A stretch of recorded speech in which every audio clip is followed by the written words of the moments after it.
Hey freaks, welcome back to my channel. If you're new here, my name is JJ. Here on my channel I discuss the stories behind rock and metal concept albums. And today I'll be covering Gojira's 2005 album From Mars to Sirius. And this is actually my first time covering Gojira on this channel, which is surprising because I love this band. And as a huge prog head, I feel super bad that I did not know that this album was a concept album.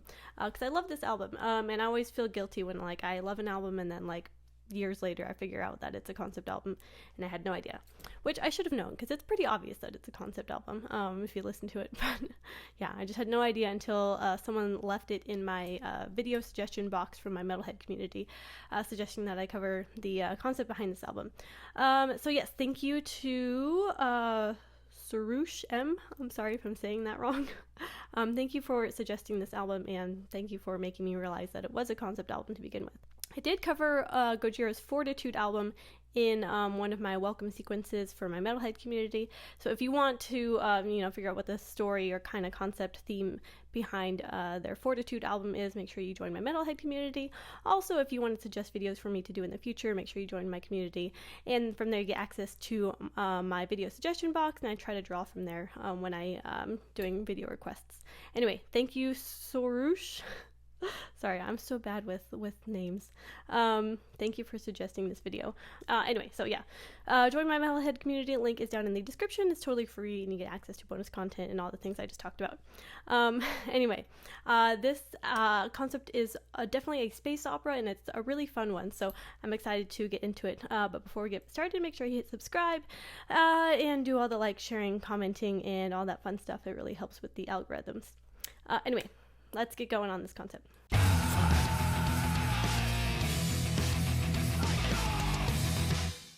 So like I said, this album is a space opera, so it takes place in the far future, or far-ish future, I don't know, depending on how you want to look at it. We start off with track number 1, Ocean Planet. So we are in this future setting where humans have colonized Mars because Earth is no longer habitable. Our protagonist, who does not have a name, we'll just call him the protagonist, he begins having these visions about life on Mars ending.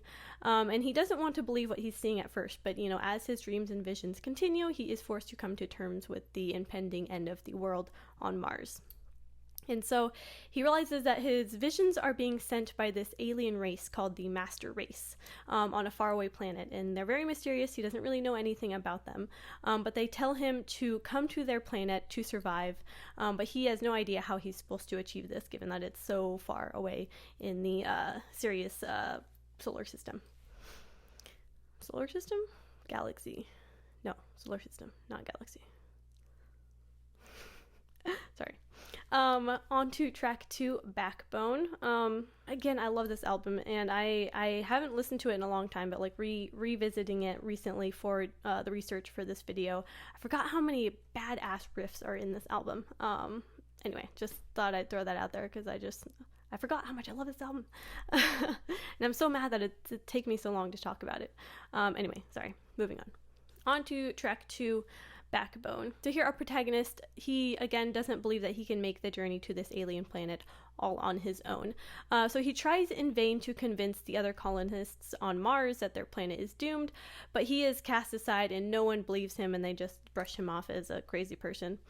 And so as he begins to despair, he is struck by this awesome power that is granted to him by this alien master race. And he now has both the determination and also the ability to make this perilous journey through space. So the master race orders him on his way, and he departs on his adventure. Track 3, From the Sky. So our protagonist leaves on his journey, and using his newfound power granted to him by this alien race, he is able to travel through space somehow. I'm not sure how. Maybe just some kind of magic, or maybe some kind of technology. I'm not sure. But either way, he's able to travel through space at the speed of light.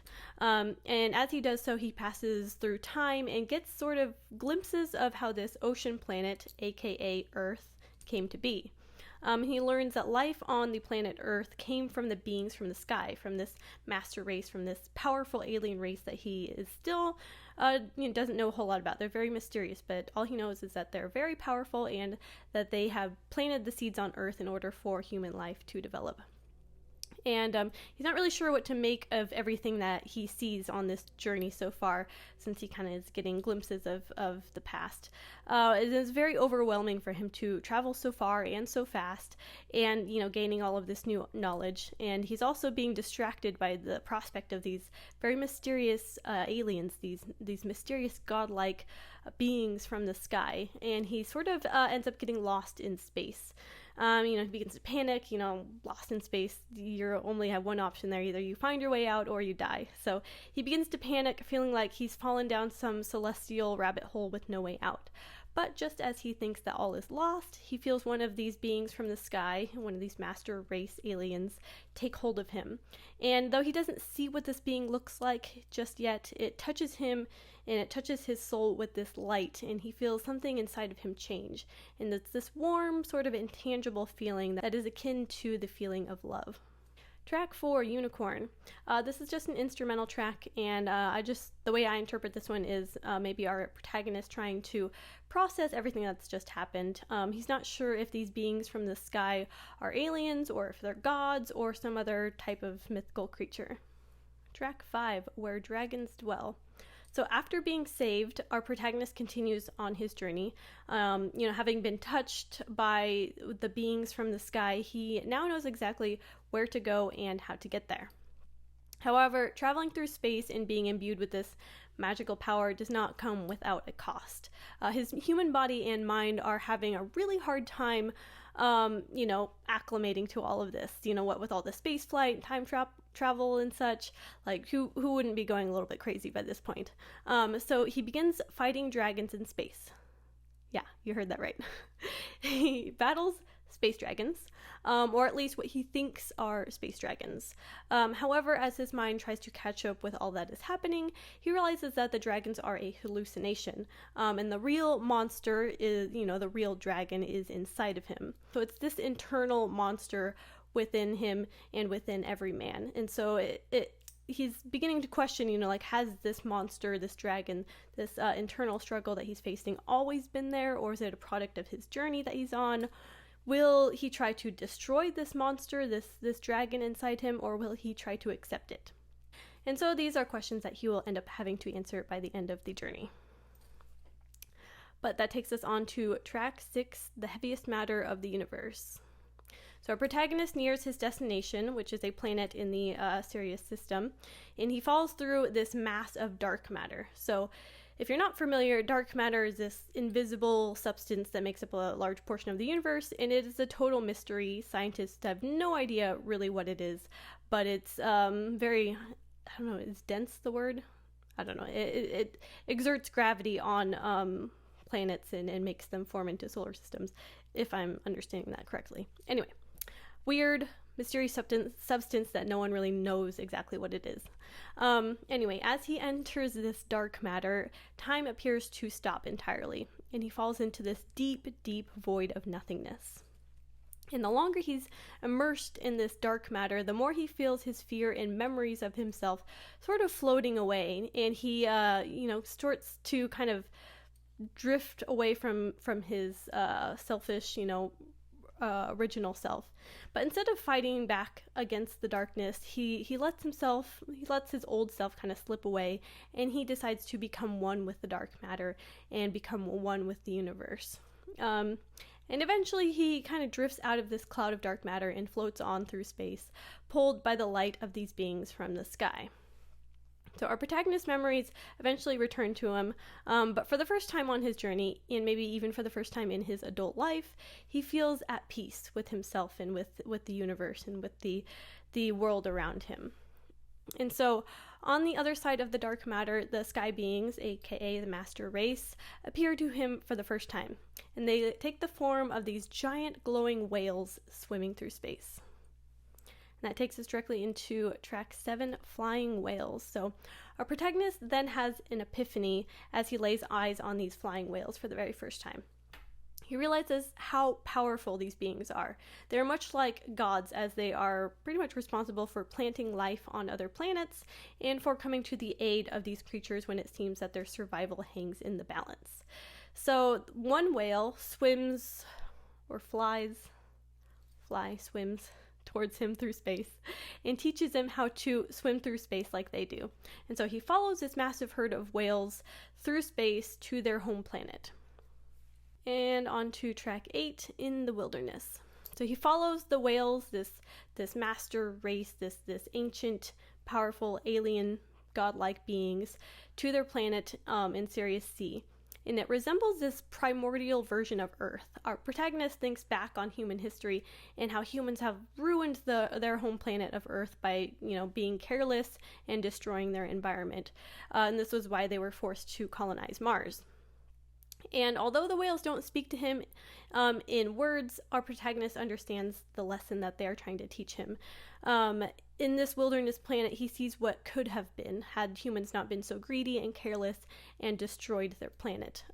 He knows his visions of life on Mars ending will come true here soon, and it is a result of human destruction, the same as it was on Earth.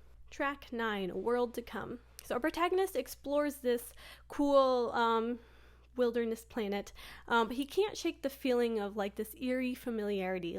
The land is completely pristine, perfect, actually, very unlike any planet he's ever seen in his lifetime. But he feels like it's too similar to Earth, and he eventually comes to the realization that it is Earth in the future. So long after the apocalypse, long after the humans have fled the destroyed planet of Earth, his journey has kind of taken him back through time, to a version of Earth in the future that has been reborn, possibly, or at least that's how he's interpreting where he's at right now.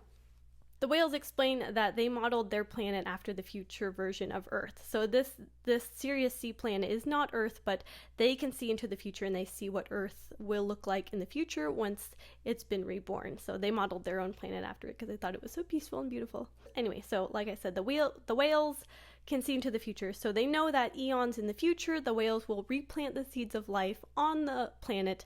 And, thanks to the non-existence of humans, the planet of Earth will thrive. And it'll become this cool wilderness primordial version of Earth before the humans ever existed.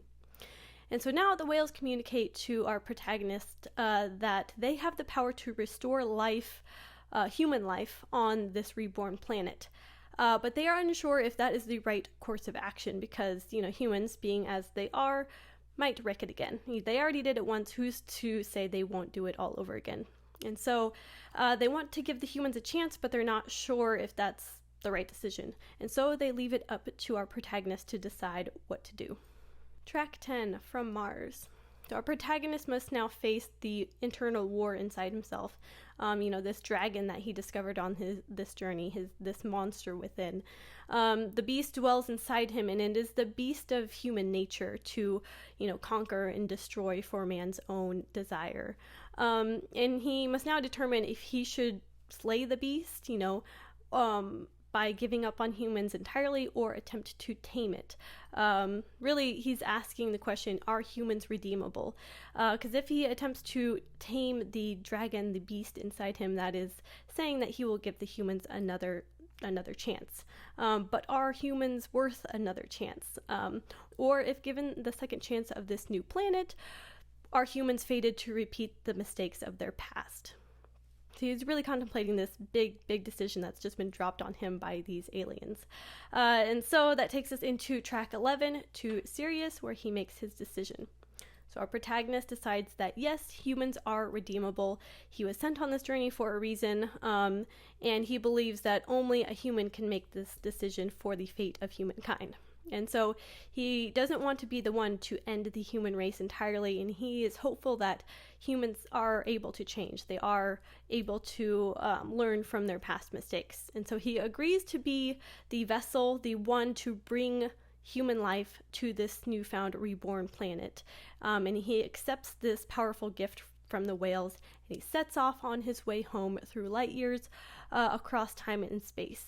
And so he is very determined to set things right with, the humans and be their guide towards living in harmony with the planet instead of destroying it this time.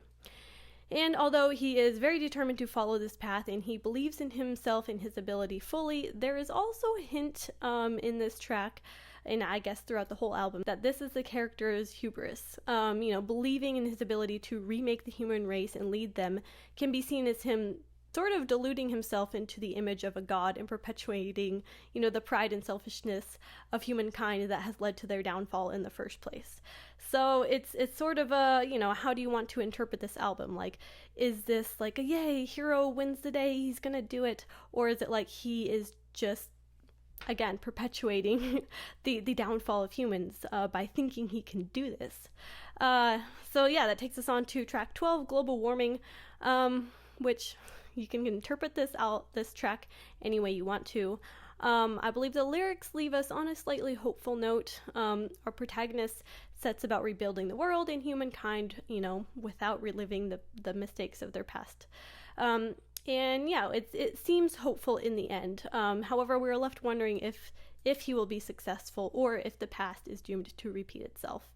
And I believe it's left up to the individual listener to interpret whether or not he will be successful, and just how you look at humanity and how you look at the human race, and whether or not we are able to learn from the past and change for the better. So I personally think, I don't know, I like sad endings sometimes, so I personally like to think that it ends tragically, but as far as my own like personal beliefs in the human race, I do like to think positively, I guess.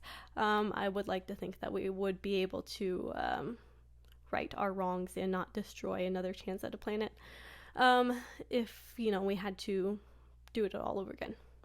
But the cynic in me says probably not. Anyway, but that is it for the story behind this album, and as always, this is just my personal interpretation of the album. You can interpret it a number of different ways. If you have a different interpretation of how the story goes, or specific parts in the album or a song that you imagine differently, please drop all of that down in the comments. I'm always interested to hear how you guys imagined things playing out in these concept albums, because of course everyone has a different imagination and a different perspective on art. So drop all of that in the comments, and again, join my Metalhead community if you want to get access to bonus content and a monthly newsletter from me, and if you want to suggest videos for me to do in the future. Yeah, so that's all for today. Thank you guys so much for watching. Hope you all have a Merry Christmas, and until next time.